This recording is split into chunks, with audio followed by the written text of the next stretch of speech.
Hello मेरे छात्रों, मित्रों और विद्यार्थियों। अब हम एक नए चैप्टर की तरफ बढ़ते हैं जिसका नाम है field of vision.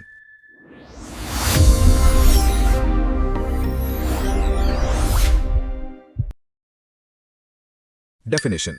External world यानी बाहरी दुनिया का वो हिस्सा जो एक आंख से तब दिखता है जब उसे एक ही दिशा में फिक्स रखा जाए, उसे उस आंख का फील्ड ऑफ विजन या विजुअल फील्ड कहते हैं।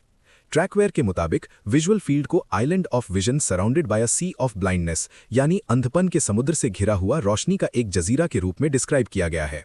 बाइनोक्युलर और मोनोक्युलर विजन।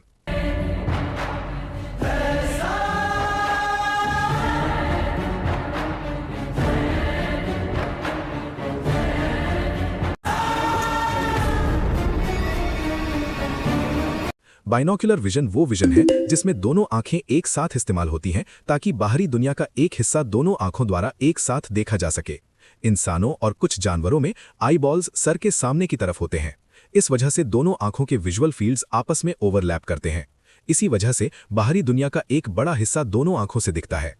मोनोक्युलर विजन। मोनोक्युलर विजन वो विजन है जिसमें हर आंख अलग अलग इस्तेमाल होती है। कुछ जानवरों जैसे कुत्ता, खरगोश और घोड़े में आई बॉल्स सर के साइड्स में होते हैं। इस वजह से उनकी दोनों आंखों के विजुअल फील्ड्स बहुत ही कम ओवरलैप करते हैं। इसीलिए बाहरी दुनिया का अलग अलग हिस्सा हर आंख द्वारा देखा जाता है। Divisions of visual field.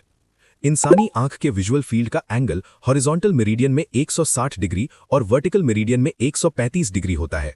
Visual field को 4 यानी 4 हिस्सों में बांटा गया है। 1 टेम्पोरल फील्ड, 2 नेजल फील्ड, 3 अपर फील्ड, 4 लोअर फील्ड। टेम्पोरल और नेजल फील्ड्स। हर आंख का विजुअल फील्ड फिक्सेशन पॉइंट से गुजरने वाली एक वर्टिकल लाइन द्वारा 2 अनइक्वल यानी असमान हिस्सों में बटा होता है, आउटर या टेम्पोरल फील्ड और इनर या नेजल फील्ड। फिक्सेशन पॉइंट वो पॉइंट है जहां विजुअल एक्सिस ऑब्जेक्ट से मिलती है। विजुअल फील्ड का टेम्पोरल पार्ट लगभग 100 डिग्री तक फैला होता है, लेकिन नेजल पार्ट सिर्फ 60 डिग्री तक ही फैला होता है क्योंकि नाक इसे रोक देती है।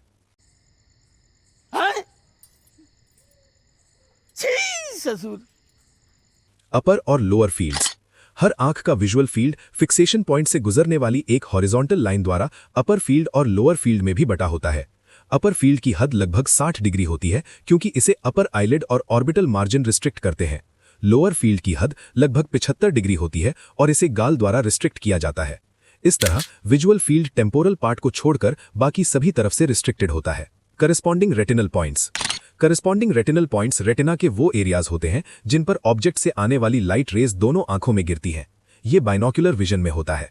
दोनों आंखों की रेटिना पर बनने वाली 2 इमेजेस आपस में मिलकर फ्यूज होकर एक सिंगल सेंसेशन बनाती हैं। इसीलिए हमें ऑब्जेक्ट्स एक ही इमेज के रूप में दिखते हैं। ये सिंगल सेंसेशन ऑक्यूलर मसल्स की वजह से होती है जो आंखों की एक्सिस को इस तरह डायरेक्ट करती हैं कि ऑब्जेक्ट की लाइट रेज दोनों रेटिना के करस्पॉन्डिंग पॉइंट्स पर गिरें। अगर light rays corresponding retinal points पर नहीं गिरती तो डिप्लोपिया हो जाता है। डिप्लोपिया। डिप्लोपिया का मतलब है डबल विजन यानी एक चीज का 2 दिखना।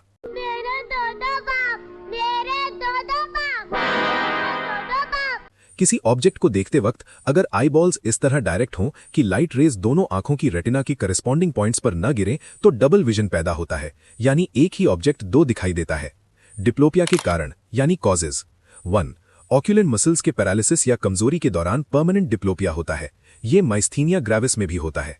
2 शराब के नशे यानी अल्कोहलिक इंटॉक्सिकेशन में ऑक्यूलर मसल्स के इम्बैलेंस एक्शन की वजह से टेम्पररी डिप्लोपिया पैदा होता है। 3 थर्ड, फोर्थ और 6th cranial nerves, oculomotor nucleus, red nucleus और सेरेब्रल पेडंकल्स में लीजन्स या चोट या बीमारी की वजह से भी डिप्लोपिया होता है। Experimental diplopia. डिप्लोपिया को एक्सपेरिमेंट के तौर पर नीचे दिए गए तरीकों से पैदा किया जा सकता है।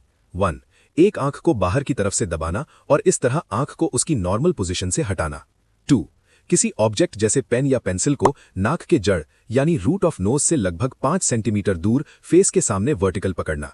इतनी दूरी पर आईबॉल्स का काफी हद तक कन्वर्ज होना मुमकिन नहीं होता, इस वजह से light rays corresponding retinal points पर नहीं गिरती और डिप्लोपिया हो जाता है। Blind spot.